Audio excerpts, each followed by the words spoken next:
Bonjour à toutes et à tous et bienvenue dans cette nouvelle analyse approfondie où nous allons décrypter l'avenir de l'automobile. Imaginez un instant un immense SUV capable de parcourir 1400 km sans avoir besoin de faire la moindre pause pour se recharger.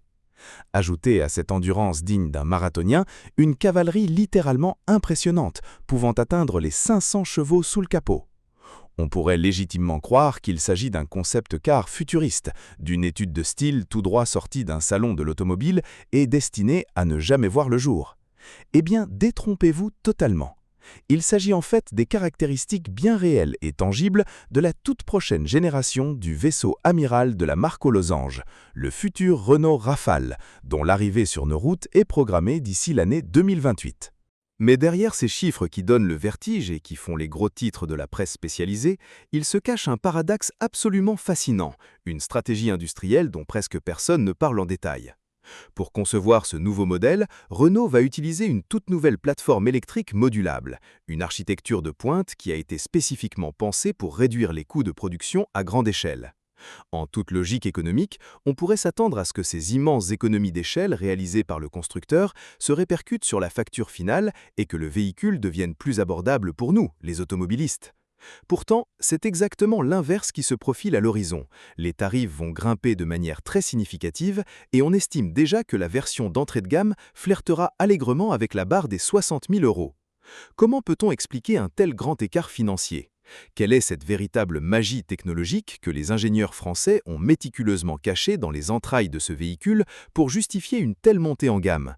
Et surtout, comment Renault compte-t-il partir ouvertement en guerre contre l'hégémonie de Tesla et l'offensive massive des géants de l'automobile asiatique ? Installez-vous confortablement, nous allons décortiquer tout cela ensemble, pièce par pièce.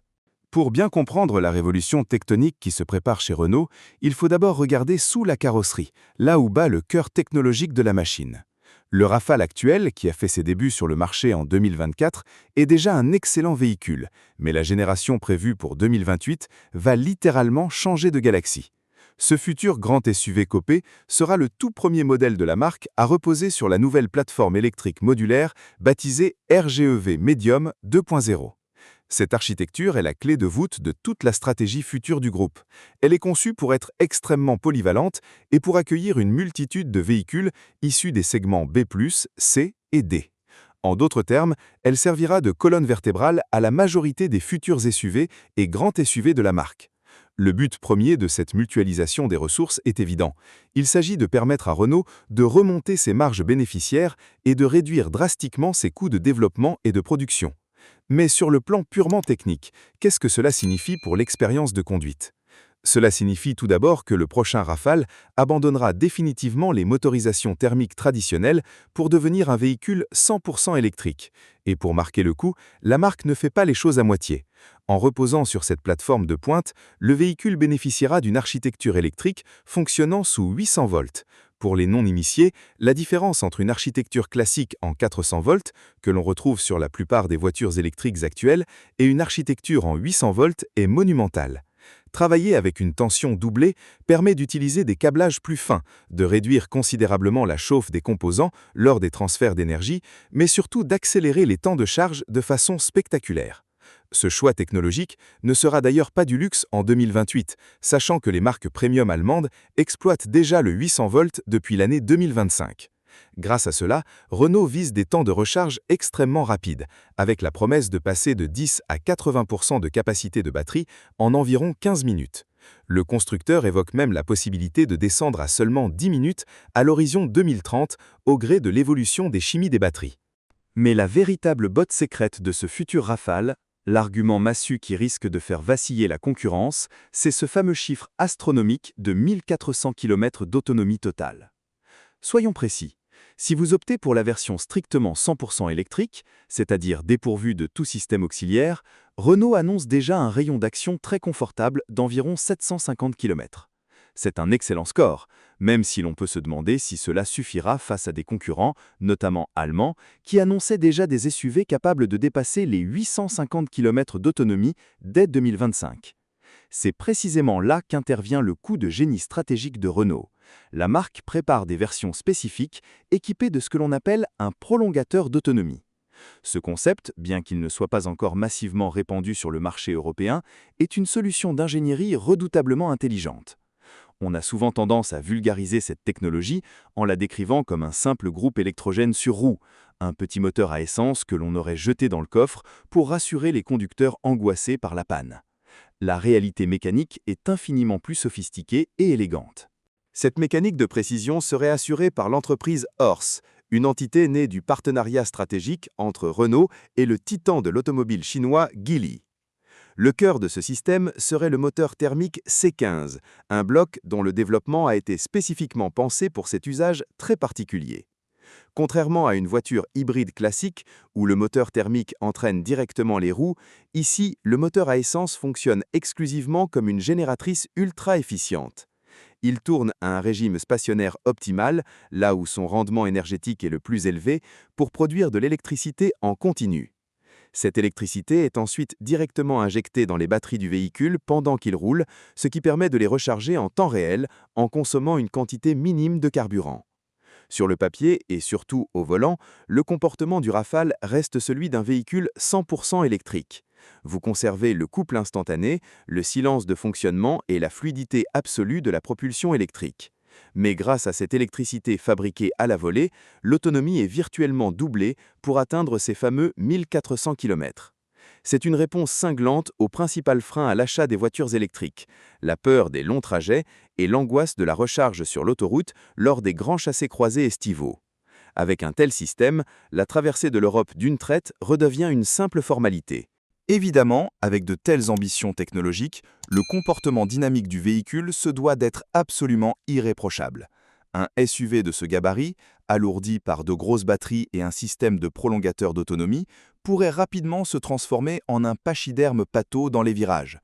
Pour contrer les lois de la physique, le nouveau Rafale conservera le système 4 contrôles, une technologie que les ingénieurs de Renault maîtrisent à la perfection et qui est déjà présente sur la génération actuelle. Ce système à 4 roues directrices est une merveille de maniabilité. À basse vitesse, lors de vos manœuvres en milieu urbain, les roues arrière tournent dans le sens opposé des roues avant, ce qui réduit drastiquement le rayon de braquage et donne l'impression de conduire une petite citadine. À l'inverse, lorsque vous roulez à haute vitesse sur l'autoroute, les roues arrière braquent dans le même sens que les roues avant. Cela se traduit par des changements de voie d'une fluidité exemplaire, une stabilité impériale et une tenue de route sécurisante. Et croyez-moi, une excellente tenue de route ne sera pas superflue, car sous le capot, Renault a décidé de lâcher les chevaux. La marque annonce des niveaux de puissance délirants qui pourront atteindre la barre symbolique des 500 chevaux sur les déclinaisons les plus sportives du Rafale 100% électrique. Pour contextualiser ce bond en avant phénoménal, il faut se rappeler que la version hybride actuelle du Rafale débute à 200 chevaux et culmine à 300 chevaux dans sa version hybride rechargeable. Le futur modèle proposera un éventail de puissance comprise entre 275 et 500 chevaux. Nous parlons ici de performances qui rivalisent directement avec des voitures de sport pures et dures. Pour encaisser une telle débauche de puissance, on peut aisément supposer que le châssis sera bardé d'aides électroniques de dernière génération et de réglages sur mesure, transformant ce grand SUV en un véhicule aussi dynamique que rassurant. C'est en mettant toutes ces pièces du puzzle bout à bout que l'on comprend enfin le fameux paradoxe du prix dont nous parlions au début. Avec cette nouvelle génération de Rafale, Renault ne cache plus ses ambitions de monter drastiquement en gamme. Le constructeur ne cherche plus seulement à offrir un bon rapport qualité-prix, il cherche à concevoir un véhicule statutaire, un véritable écrin de technologie capable de regarder les cadors du marché droit dans les yeux. Actuellement, un acheteur doit débourser 46 000 € pour acquérir la version de 200 chevaux et environ 55 000 € pour la version de 300 chevaux. Avec l'intégration d'une plateforme inédite, d'une architecture 800 volts complexe, de batteries de très haute capacité, d'un système de prolongateur d'autonomie de pointe et de motorisation atteignant les 500 chevaux, le coût de revient des composants de très haute technologie augmente inévitablement. C'est la raison pour laquelle les estimations placent le prix de la future version d'entrée de gamme aux alentours des 60 000 €, ce qui provoquera immanquablement une hausse globale des tarifs sur l'intégralité de la gamme Rafale. La question fondamentale qui brûle les lèvres de tous les observateurs de l'industrie est de savoir si ce positionnement audacieux sera couronné de succès. Ce Rafale sera-t-il encore d'actualité dans 2 ans lors de sa sortie officielle ? Face à lui, la concurrence ne reste pas les bras croisés. Les redoutables marques allemandes, qui règnent en maître sur le secteur très lucratif des SUV premium, proposent déjà depuis 2025 et 2026 des véhicules offrant des caractéristiques de pointe. Leurs SUV disposent parfois d'autonomie dépassant les 800 km, de vitesse de recharge équivalente à celles annoncées par Renault, de puissance parfois même supérieure, et ce pour des tarifs d'entrée de gamme qui ne sont finalement pas si éloignés. Le pari de Renault est donc osé, voire audacieux, mais il témoigne d'une volonté farouche de repousser les limites de l'ingénierie et de proposer une vision alternative de la mobilité de demain. En proposant cette solution innovante du prolongateur d'autonomie, la marque aux losanges offre une polyvalence rare sur le marché, une passerelle idéale pour tous les conducteurs qui recherchent l'agrément de l'électrique sans les contraintes d'infrastructure. L'avenir nous dira si les consommateurs seront prêts à débourser le prix d'un véhicule très haut de gamme pour acquérir ce véritable fleuron de l'ingénierie automobile française. Une chose est certaine, le paysage de la mobilité est en pleine mutation et les prochaines années s'annoncent absolument passionnantes à suivre. Merci à tous d'avoir suivi cette analyse détaillée jusqu'au bout. N'hésitez pas à partager vos réflexions et vos arguments dans l'espace commentaire. Seriez-vous prêt à investir 60 000 € dans ce super SUV bourré de technologie ? On se donne rendez-vous très vite pour un prochain décryptage. À bientôt!